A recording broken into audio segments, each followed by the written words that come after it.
बहू से नफरत।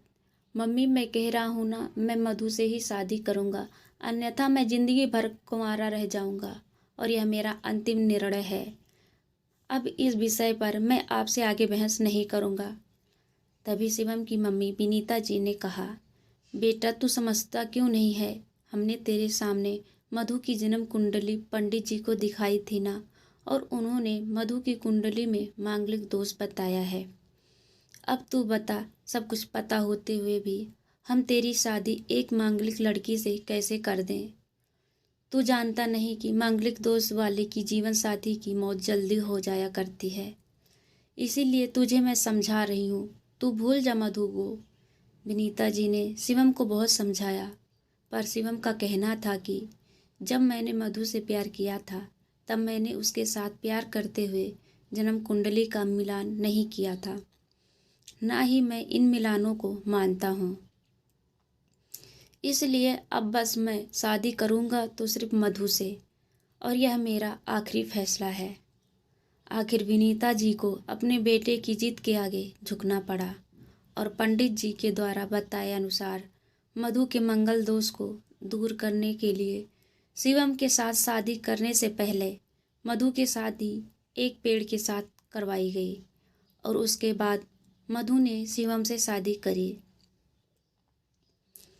मधु दुल्हन बनकर शिवम के घर आई, पर विनीता जी को मधु का मांगलिक होना अभी भी खटक रहा था, और विनीता जी उसे दिल से नहीं अपना पा रही थी।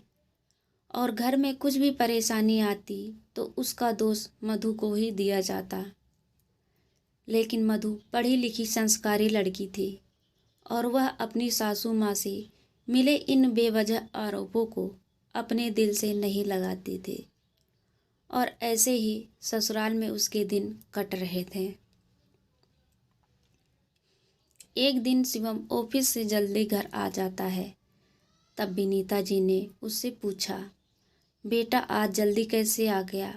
तब उसने बताया, माँ आज सुबह से ही सिर दर्द और बहुत कमजोरी आ रही है, इसीलिए ऑफिस में काम करने की हिम्मत ही नहीं हुई मेरी। तब विनीता जी ने कहा, चल बेटा जल्दी कर, हमें डॉक्टर के पास चलना चाहिए।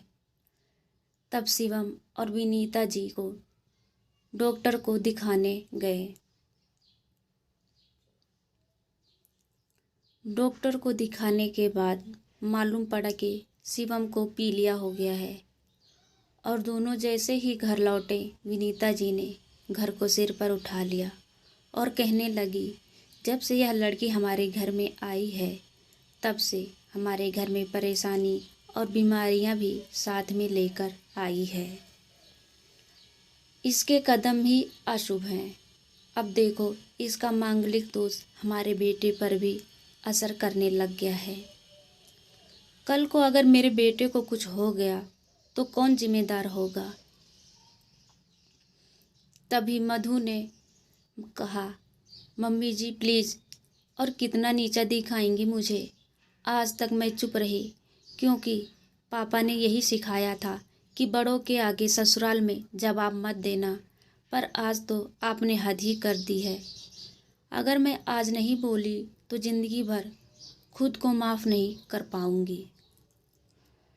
मम्मी जी, अगर पंडित जी पर भरोसा नहीं करती थी तो उनके कहे अनुसार आपने सारी मांगलिक दोष निवारण की विधि क्यों करवाई? क्यों पहले आपने मेरी पेड़ से शादी करवाई? दोष मेरा मांगलिक होना नहीं है, बल्कि दोष तो मेरा आपकी बहू होना है, क्योंकि घर में जाने अनजाने में कुछ भी परेशानी आती है उसको आप मुझसे जोड़ देती हैं। और जब कोई सास अपनी बहू से सिर्फ नफरत कर रही होती है, तब यह बहू दोष बेटे को नहीं पूरे परिवार को परेशानी में डाल देता है। और इस बहू दोष से मुक्ति भी सिर्फ सास ही दिलवा सकती है। बहू को अपनी बहू माने, उसे दिल से अपनाएं, उसे भी सम्मान दें, और यह महसूस करवाए कि वह भी इस परिवार का सदस्य है। नहीं तो बहु दोष मांगलिक दोष से भी ज़्यादा पीड़ादायक हो जाता है। मधु की कही हुई बातें विनीता जी के दिल को झकझोर रही थी और उन्हें मन ही मन पश्चाताप भी हो रहा था। उस समय उन्होंने मधु को कुछ भी नहीं कहा। थोड़े दिन बाद शिवम बिल्कुल ठीक हो गया और ऑफिस जाने लगा और 1 महीने बाद शिवम की सैलरी भी बढ़ गई।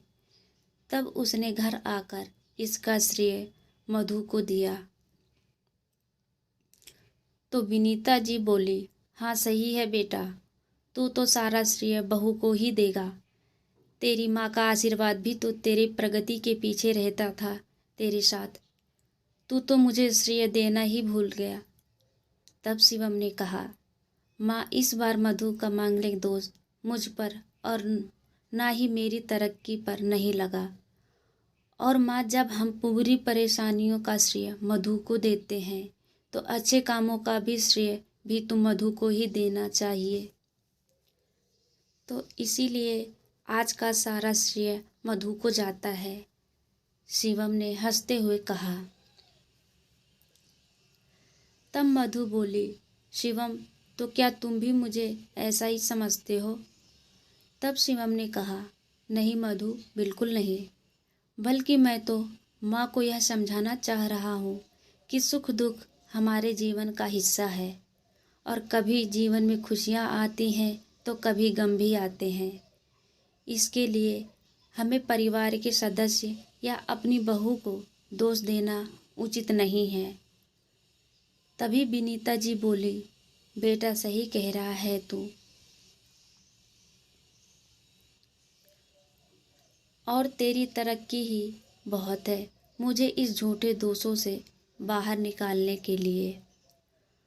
आज मैं यह कसम लेती हूँ कि आज के बाद मैं मधु को किसी भी बात का दोष नहीं दूंगी। यह सुनकर मधु आज बहुत खुश थी, क्योंकि आज उसको उसकी सास ने मांगलिक दोष के साथ साथ बहु दोषों से भी मुक्ति दे दी थी।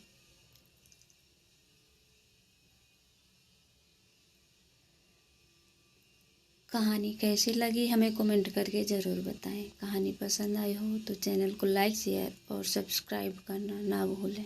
धन्यवाद।